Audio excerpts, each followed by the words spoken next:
Chapter 25. The SEER overheard. The fact that Harry Potter was going out with Ginny Weasley seemed to interest a great number of people, most of them girls, yet Harry found himself newly and happily impervious to gossip over the next few weeks. After all, it made a very nice change to be talked about because of something that was making him happier than he could remember being for a very long time, rather than because he had been involved in horrific scenes of dark magic. You'd think people had better things to gossip about, said Ginny, as she sat on the common room floor, leaning against Harry's legs and reading the Daily Prophet. 3 demented attacks in a week, and all Romilda Vane does is ask me if it's true you've got a hippogriff tattooed across your chest. Ron and Hermione both roared with laughter. Harry ignored them. What did you tell her? I told her it's a Hungarian horntail, said Ginny, turning a page of the newspaper idly, much more mature.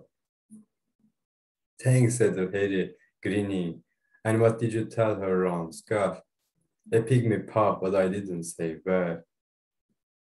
Ron scolded as Hermione rolled around, laughing.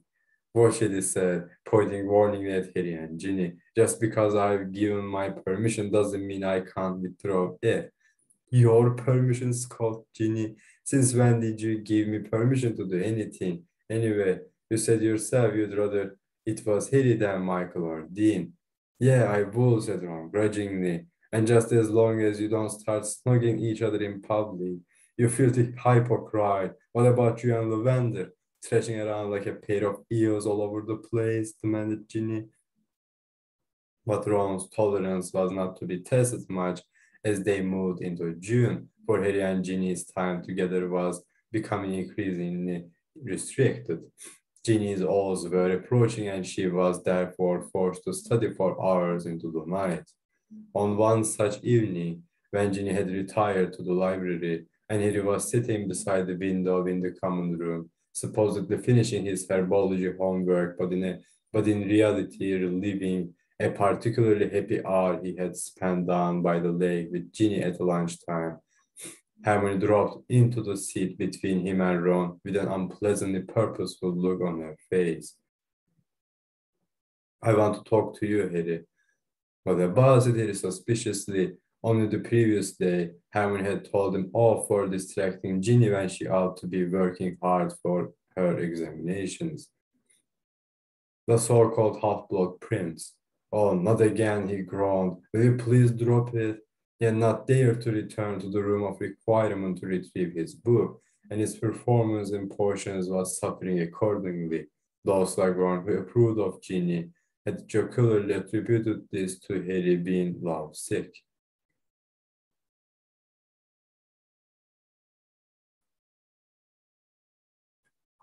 Burayı anlamadım, geliyor hemen. Yani tam şu kısmına emin değilim. Tam olarak nasıl bir anlama geliyor falan ama uğraşasım da yok. Devam ediyor. But Harry was sure that Snape had not yet given up hope of laying hands on the prince's book, and was determined to leave it where it was while Snape remained on the lookout. I'm not dropping it, said Hermione firmly, until you heard me out. Now, I've been trying to find out a bit about who might make a hobby of inventing dark spells. He didn't make a hobby of it. He, who says it's a he? We've been through this, said Harry crossly. Prince, Hermione, Prince. Right, said Hermione, red patches blazing in her cheeks as she pulled a very old piece of newsprint out of her pocket and slammed it down on the table in front of Harry. Look at that. Look at the picture. He picked up the crumbling piece of paper and stared at the moving photograph, yellowed with age. Ron leaned over for a look, too. The picture showed a skinny girl of around 15. She was not pretty. She looked simultaneously cross and sullen, with heavy brows and a long, pallid face. Underneath the photograph was the caption, A living prince, captain of the Hogwarts Gobstones team. So, said Harry, scanning the short news item to which the picture belonged, It was a rather dull story about inter-school competitions. Her name was 11 Prince. Prince, Harry. They looked at each other, and Harry realized what Hermione was trying to say. He burst out laughing. No way. What? You think she was a half-blood? Oh, come on. Well, why not? Harry, there aren't any real princes in the wizarding world. It's either a nickname, a made-up title somebody's given themselves, or it could be their actual name, couldn't it? No, listen. If, say, her father was a wizard whose surname was Prince, and her mother was a muggle, then that would make her a half-blood prince. Gayet doğru şey, tespit, tahmin sadece bu insan için geçerli, o kişinin oğlu için geçerli, right? Her father was a wizard whose surname was Prince, and her mother was a muggle, then that would make her a half-blood prince. Anneyle baba yer değiştirecek falan. Yeah, very ingenious Hermione. But it would. Maybe she was proud of being half a prince. Yoksa anneyle baba yer değiştirmiyor mu? Hiç anlayasım yok şu an. Devam ediyor. Listen, Hermione, I can tell it's not a girl. I can just tell. The truth is that you don't think a girl would have been clever enough, said Hermione angrily. How can I have hung around with you for 5 years and not think girls are clever, said Harry, stung by this. It's the way he writes. I just know the prince was a blur, I can tell. This girl hasn't got anything to do with it. Where did you get this anyway? The library, said Hermione predictably.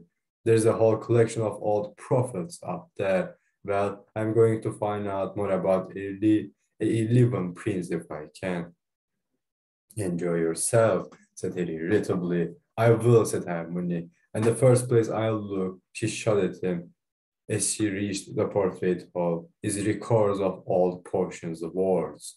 He scowled after her for a moment, then continued his contemplation of the darkening sky. She's just never got over your outperforming her in portions, said Ron, returning to his copy of 1,000 Magical Herbs and Fungi. You don't think I'm mad wanting that book back, do you? Of course not, said Ron robustly. He was a genius, the prince, anyway, without his bizarre tip. He drew his finger significantly across his own throat. I wouldn't be here to discuss it, would I? I mean, I'm not saying that spell you used on Malfoy was great, nor am I, said Harry quickly. But he healed all right, didn't he? Back on his feet in no time. Yes, said Harry, this was perfectly true, although his conscience squirmed slightly all the same. Conscience. Thanks to Snape. You still got the tension with Snape this Saturday, Ron continued. Yeah, and the Saturday after that, and the Saturday after that, sighed Harry. And he's hinting now that if I don't get all the boxes done by the end of term, we'll carry on next year. He was finding these detentions particularly irksome because they cut into the already limited time he could have been spending with Ginny. Indeed, he had frequently wondered lately whether Snape did not know this, for he was keeping Harry later and later every time, by making pointed asides about Harry having to miss the good weather and the varied opportunities it offered.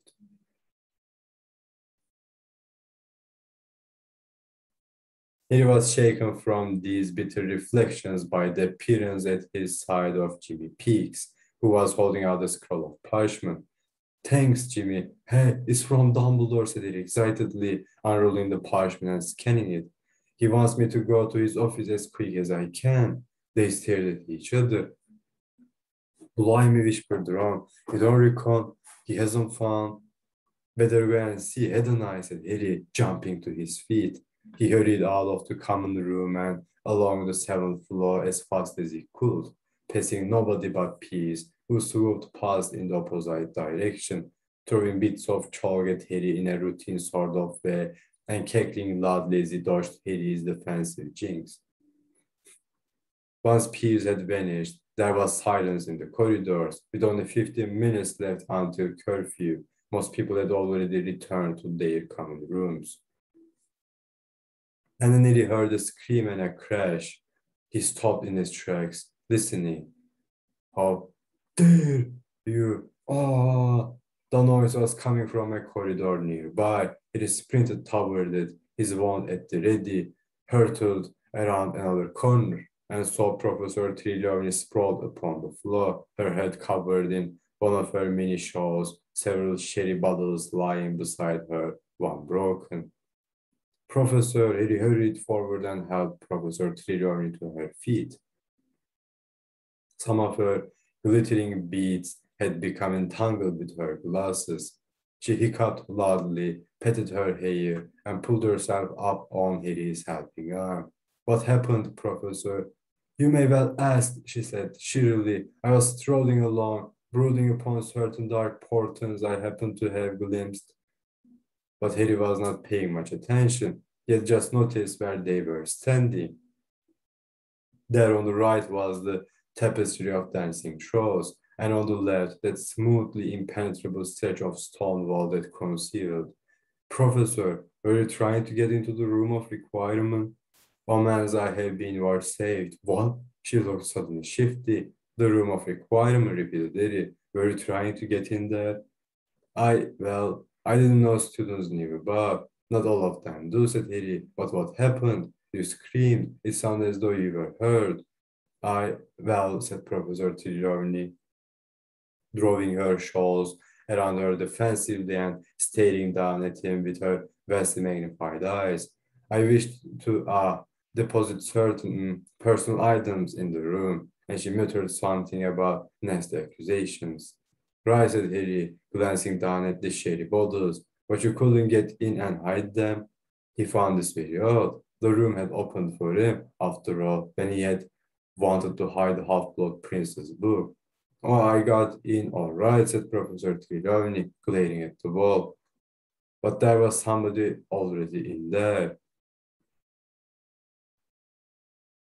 Somebody in? Who? Demanded Harry. Who was in there? I have no idea, said Professor Trelawney, looking slightly taken aback at the urgency in Harry's voice. I walked into the room and I heard a voice, which has never happened before in all my years of hiding, of using the room, I mean. A voice saying what? I don't know that it was saying anything, said Professor Trelawney. It was whooping. Dur tam öyle yes falan o da değil. Neyse bunu şey demem. Falan ama mutlu bir hu ve bağırma şeyinde falan. Böyle bir şeydi sanki. Whooping, gleefully she said, nodding. Şuna bir bakalım ya. Bir şey çıkmama ihtimali de var ama bayağı. Çığlık, ha aynen. Çığlık. Gleefully she said, nodding, mutlu çığlık, mutlu bir çığlık. Harry stared at her. Was it male or female? I would hazard a guess at male, said Professor Trelawney. And it sounded happy, very happy, said Professor Trelawney sniffily, as though it was celebrating, most definitely. And then I called out, who's there? You couldn't have found out who it was without asking, he asked her, slightly frustrated. The inner eye, said Professor Trelawney with dignity, straightening her shawls and many strands of glittering beads, was fixed upon matters well outside the mundane realms of whooping voices. Right, said Harry hastily. He had heard about Professor Trelawney's inner eye all too often before.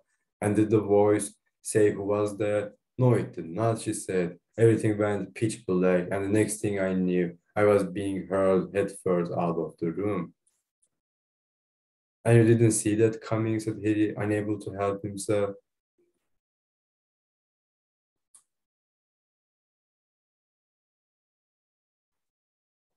No, I did not, as I say, it was pitch. She stopped and glared at him suspiciously. I think you'd better tell Professor Dumbledore, said Harry. He ought to know Malfoy's celebrating. I mean, that someone threw you out of the room. To his surprise, Professor Trelawney drew herself up at this suggestion, looking haughty.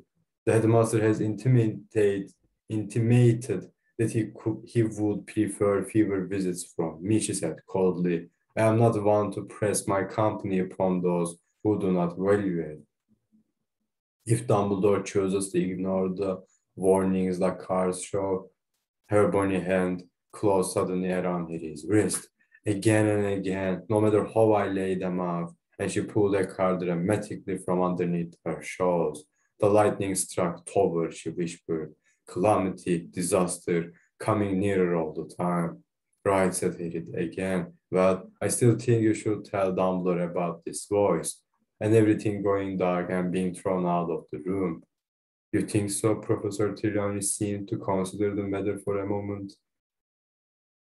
But Harry could tell that she liked the idea of retelling her little adventure. I'm going to see him right now, said Harry. I got a meeting with him. We could go together. Oh, well, in that case, said Professor Trelawney with a smile. She bent down, scooped up her sherry bottles, and dumped them unceremoniously in a large blue and white vase standing in a nearby niche. I miss having you in my classes, Harry, she said, soulfully as they set off together. You were never much of a seer, but you were a wonderful object. Harry did not reply. He had loathed being the object of Professor Trelawney's continual predictions of doom. I am afraid, she went on, that the nag, I'm sorry, the centaur, knows nothing of cartomancy. I asked him, one seer to another, had he not too sensed the distant vibrations of coming catastrophe? But he seemed to find me almost comical. Yes, comical.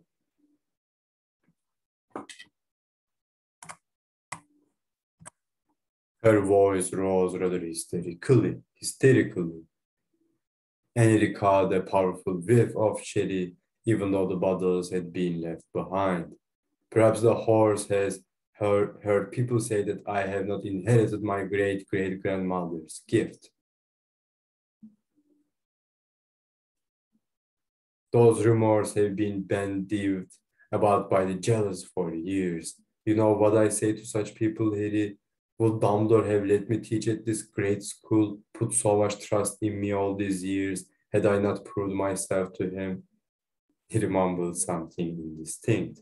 I well remember my first interview with Dumbledore, went on Professor Trelawney in throaty tones. He was deeply impressed, of course, deeply impressed. I was staying at the Hawk's Head, which I do not advise incidentally. Bed bugs, dear boy, but funds were low. Dumbledore did me the courtesy of calling upon me in my room. He questioned me. I must confess that at first I thought he seemed ill-disposed toward divination.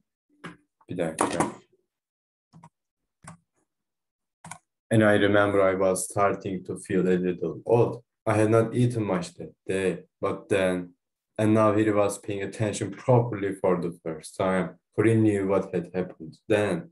Professor Trelawney had made a prophecy that had altered the course of his whole life, the prophecy about him and Voldemort. But then we were rudely interrupted by Severus Snape. What?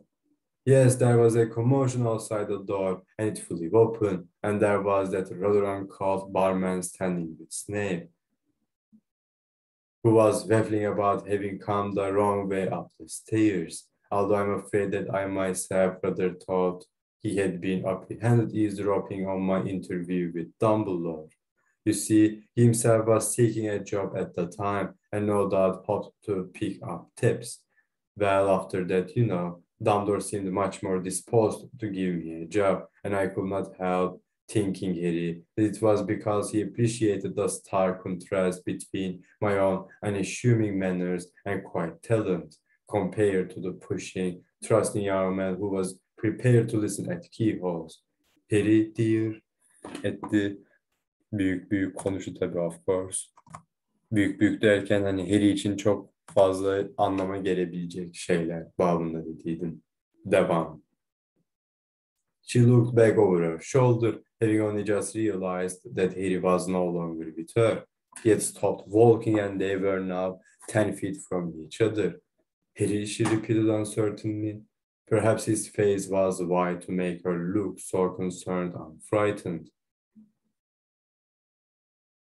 He was standing stock still as waves of shock crashed over him, wave after wave, obliterating everything except the information that had been kept from him for so long.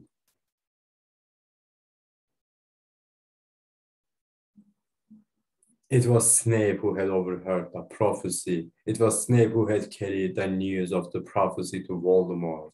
Snape and Peter Pettigrew together had sent Voldemort hunting after Lily and James and their son.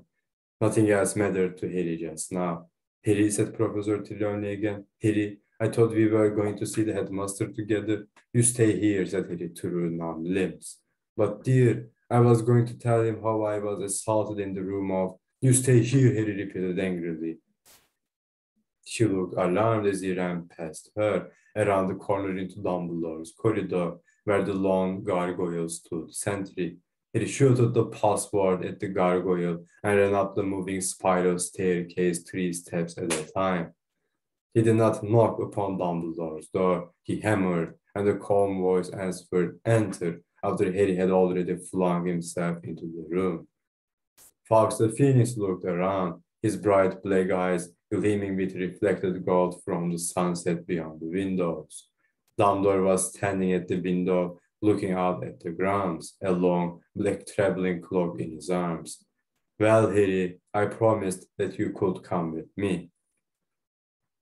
For a moment or two, Harry did not understand. The conversation with Trelawney had driven everything else out of his head, and his brain seemed to be moving very slowly. "Come with you? Only if you wish it, of course. And then he remembered why he had been eager to come to Dumbledore's office in the first place. "You found one? You found a Horcrux?" "I believe so." Rage and resentment fought shock and excitement. For several moments, Harry could not speak. "It is natural to be afraid," said Dumbledore. "I'm not scared," said Harry at once. And it was perfectly true. Fear was one emotion he was not feeling at all. "Which Horcrux is it? Where is it? I'm not sure which it is, though I think we can rule out the snake. But I believe it to be hidden in a cave on the coast many miles from here. A cave I have been trying to locate for a very long time. The cave in which Tom Riddle once terrorized 2 children from his orphanage on their annual trip. You remember?" "Yes," said Harry. "How is it protected?" "I do not know. I have suspicions that may be entirely wrong," Dumbledore stated, then said, "Harry, I promised you that you could come with me, and I stand by that promise. But it would be very wrong of me not to warn you that this will be exceedingly dangerous." "I'm coming," said Harry, almost before Dumbledore had finished speaking. Boiling with anger at Snape, his desire to do something desperate and risky had increased tenfold in the last few minutes. This seemed to show on Harry's face, for Dumbledore moved away from the window and looked more closely at Harry, a slight crease between his silver eyebrows. "What has happened to you?" "Nothing," lied Harry promptly. "What has upset you?" "I'm not upset. Harry, you were never a good occupant." The word was the spark that ignited Harry's fury. "Snape," he said, very loudly, and Fawkes gave a soft squawk behind them. "Snape's what's happened. He told Voldemort about the prophecy. It was him. He listened outside the door. Trelawney told me." Dumbledore's expression did not change, but Harry thought his face whitened under the bloody tinge cast by the setting sun. For a long moment, Dumbledore said nothing. "When did you find out about this?" he asked at last. "Just now," said Harry, who was refraining from yelling with enormous difficulty, and then suddenly he could not stop himself. "And you let him teach here, and he told Voldemort to go after my mom and dad." Breathing hard as though he was fighting, he turned away from Dumbledore, who still had not moved a muscle, and paced up and down the study, rubbing his knuckles in his hand and exercising every last bit of restraint to prevent himself knocking things over.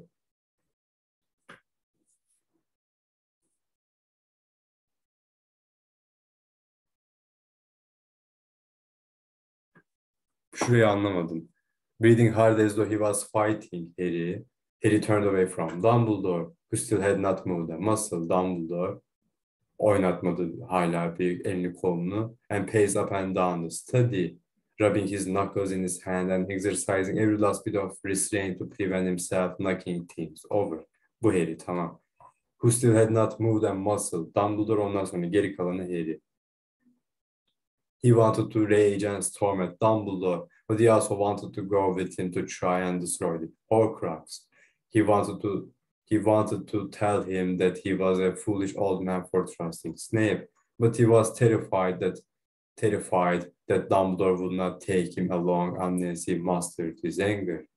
Harry said Dumbledore quietly, "Please listen to me." It was as difficult to stop his relentless pacing as to refrain from shooting. Harry paused, biting his lip, and looked into Dumbledore's lined face. Professor Snape made a terrible... Don't tell me it was a mistake, sir. He was listening at the door. Please let me finish. Dumbledore waited until Harry had nodded curtly, then went on. Professor Snape made a terrible mistake. He was still in Lord Voldemort's employ on the night he heard the first half of Professor Trelawney's prophecy. Naturally, he hastened to tell his master what he had heard, for it concerned his master most deeply. But he did not know. He had no possible way of knowing which boy Voldemort would hunt from then onward, or that the parents he would destroy in his murderous quest were people that Professor Snape knew that they were your mother and father. He let out a yell of mirthless laughter. He hated my dad like he hated Sirius. Haven't you noticed, Professor, how the people Snape hates tend to end up dead? You have no idea of the remorse Professor Snape felt when he realized how Lord Voldemort had interpreted the prophecy he did. I believe it to be the greatest regret of his life and the reason that he returned.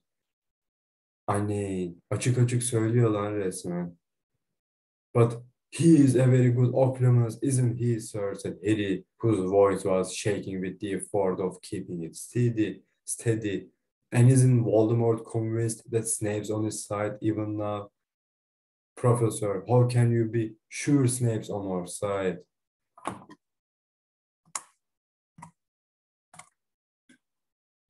Dumbledore did not speak for a moment. He looked as though he was trying to make up his mind about something. At last he said, I am sure. I trust Severus Snape completely. He breathed deeply for a few moments in an effort to steady himself. It did not work. Well, I don't, he said as loudly as before. He is up to something with Draco Malfoy right now, right under your nose, and we have discussed this, Harry, said Dumbledore, and now he sounded stern again. I have told you my views. You're leaving the school tonight, and I bet you haven't even considered that Snape and Malfoy might decide to what? Asked Dumbledore, his eyebrows raised. What is it that you suspect them of doing precisely? They're up to something, said Harry, and his hands curled into fists as he said it. Professor Trelawney was just in the room of requirement, trying to hide her sherry bottles, and she heard Malfoy whooping, celebrating. He's trying to mend something dangerous in there, and if you ask me, he's fixed it at last, and you're about to just walk out of school without... Enough, said Dumbledore. He said it quite calmly, and yet Harry fell silent at once. He knew that he had finally crossed some invisible line. Do you think that I have once left the school unprotected during my absences this year? I have not. Tonight, when I leave, there will again be additional protection in place. Please do not suggest that I do not take the safety of my students seriously, Harry. Harry ikinci tersini yaptı. Ben bu kitapta sadece bir kere yapıyor zannediyordum o tersi. O da şeydi işte. Harry'nin ağzına sıçtı dediğim yerde. Burada da bir tersi yaptı. Devam. I didn't mumble, Harry a little abashed, but Dumbledore cut across him. I do not wish to discuss the matter any further. Harry bit back his retort, scared that he had gone too far, that he had ruined his chance of accompanying Dumbledore, but Dumbledore went on. Do you wish to come with me tonight? Yes, said Harry at once. Very well then. Listen, Dumbledore drew himself up to his full height.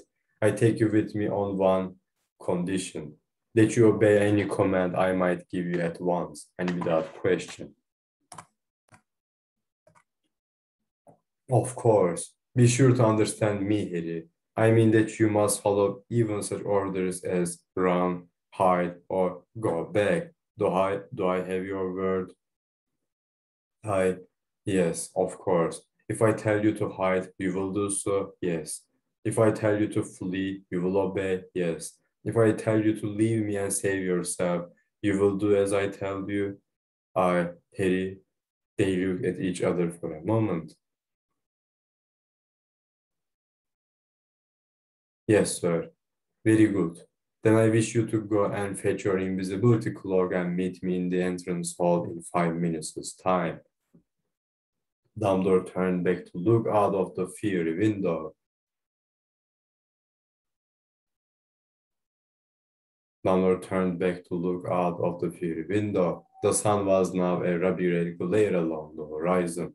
Harry walked quickly from the office and down the spiral staircase. His mind was oddly clear all of a sudden. He knew what to do. Ron and Hermione were sitting together in the common room when he came back.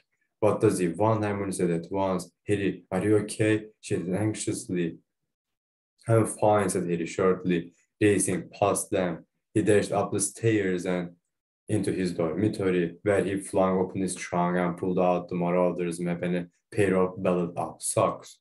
Then he sped back down the stairs and into the common room, skidding to a hall where Ron and Hermione sat, looking stunned. I've got to be quick, he panted. Dumbledore thinks I'm getting my invisibility cloak. Listen. Quickly told them where he was going and why. He did not pause either for Hermione's gasps of horror or for Ron's hasty questions. They could work out the finer details for themselves later. So you see what this means, he finished at a gallop. Dumbledore won't be here tonight, so Malfoy is going to have another clear shot at whatever he is up to. No, listen to me, he said. He hissed angrily as both Ron and Hermione showed every sign of interrupting. I knew it was Malfoy celebrating in the room of requirement. Here, he showed the Marauder's map into Hermione's hands. You've got to watch him and you've got to watch Snape too. Use anyone else who you can rustle up from the DA. Hermione, those contact galleons will still work, right? Dumbledore says he's put extra protection in the school, but if Snape's involved, he'll know what Dumbledore's protection is and how to avoid it. But he won't be expecting you lot to be on the watch, will he? But he won't be expecting you lot to be on the watch. Harry, began Hermione, her eyes huge with fear.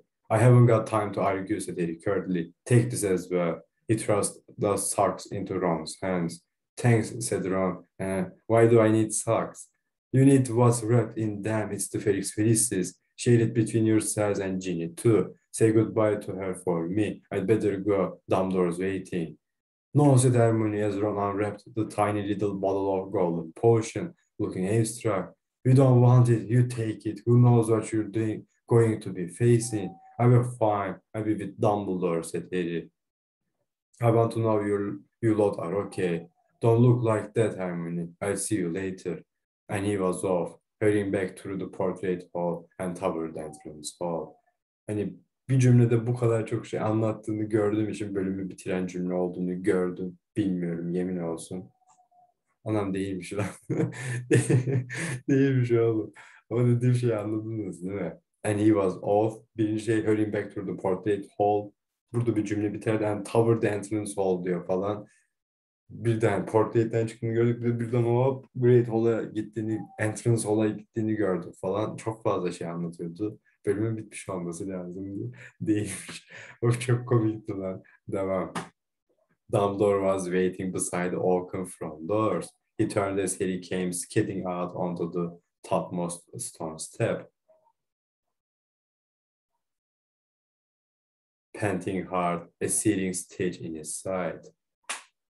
He turned as Harry came skidding out onto the topmost stone step, panting hard, a searing stitch in his side. Bu çok hızlı koşunca olan şey. I would like you to wear your cloak, please. Cloak. Cloak. Nasıl okunuyorsa öyle okuyor gibi oldum. Bunun bir doğru okunması vardır diye düşündüm. Bir anla bir duruyorum. Clock. clock diyeceğim. Said Dumbledore and he waited until Harry had thrown it on before saying, very good, shall we go? Dumbledore set off at once down the stone steps, his own traveling cloak barely stirring in the still summer air. Harry hurried alongside him under the invisibility cloak, still panting and sweating rather a lot. But what will people think when they see you leaving, Professor? Harry asked, his mind on Malfoy and Snape. That I am off into Hogsmeade for a drink, said Dumbledore lightly. I sometimes offer Rosmerta my custom, or else visit the Hogshead. My custom diyeceğim. Büyük my custom. Or I appear to. It is as good a way as any of disguising one's true destination. They made their way down the drive in the gathering twilight. The air was full of the smells of warm grass, lake water, and wood smoke from Hagrid's cabin. It was difficult to believe that they were heading for anything dangerous or frightening. Professor said very quietly as he gazed at the bottom of the drive came into view. Will we be apparating? Yes, said Dumbledore. You can apparate now, I believe. Yes, said Harry, but I haven't got a license. He felt it best to be honest. What if he spoiled everything by turning up 100 miles from where he was supposed to go? No matter, said Dumbledore. I can assist you again. They turned out of the gaze into the twilit, deserted lane to Hogsmeade. Darkness descended fast as they walked, and by the time they reached the high street, night was falling in earnest.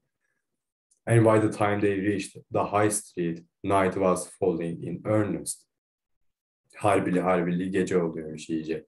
Lights twinkled from windows over shops, and as they neared the three broomsticks, they heard raucous shooting. And stay out, shouted Madame Rosmerta, forcibly ejecting a grubbly-looking wizard. Oh, hello, Albus. You're out late. Good evening, Rosmerta. Good evening. Forgive me, I am off to the Hogshead. No offense, but I feel like a quieter atmosphere tonight. A minute later, they turned the corner into the side street where the Hogshead's sign creaked a little, though there was no breeze. In contrast to the three broomsticks, the pub appeared to be completely empty. It will not necessary for us to enter, muttered Dumbledore, glancing around. As long as nobody sees us go. Bence bu özellikle Madame Rosmerta'ya gitmesi en başta, ondan sonra yani mesela hani Hogshead'e gidiyorum dedi. Acaba dedim bir şekilde biliyor Malfoy'un imperioladığını, Madame Rosmerta'yı. Bir düşünüp geliyorum ama. Bence biliyor. Bir şekilde lafı getirdi çünkü. Hani Malfoy Dumbledore'un bildiğini bilmiyor. Olay bu zaten. Dumbledore hala okul çevresinden çok ayrılmadı gibi görünecek. Halbuki ayrılmış olacak. Geri dönerken Madame Rosmerta'dan aldığı süpürgelerle gitmiş olacak. Resmen Malfoy'a warning vermiş olacak. Bak ben geliyorum, hadi artık yapacağını yap falan. Ama durum böyleyken asanın değişmemiş olması lazım. Sahibinin Malfoy'a gitmemiş olması lazım.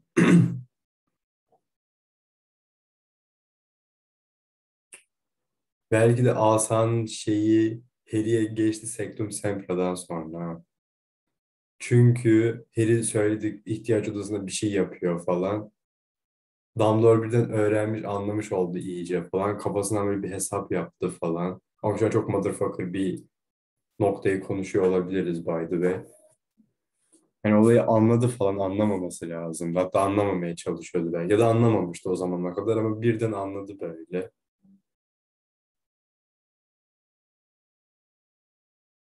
Harry başından beri sahip yani. Mürver asaya. Başından beri derken Sectum Sempra'dan beri. Çünkü o zamana kadar Malfoy okulun sınırına Dumbledore bir türlü tam olarak nasıl olduğunu öğrenemeden girebildiği için Dumbledore alt etmiş gibi oldu zaten falan. Bu çok uç bir teori ama why not oluyorum şu an. Şu an düşünemiyorum. Devam edeceğiz. İleride. It will not be necessary for us to enter Mutter, Dumbledore, glancing around. As long as nobody sees us go. Now place your hand upon my arm, Harry.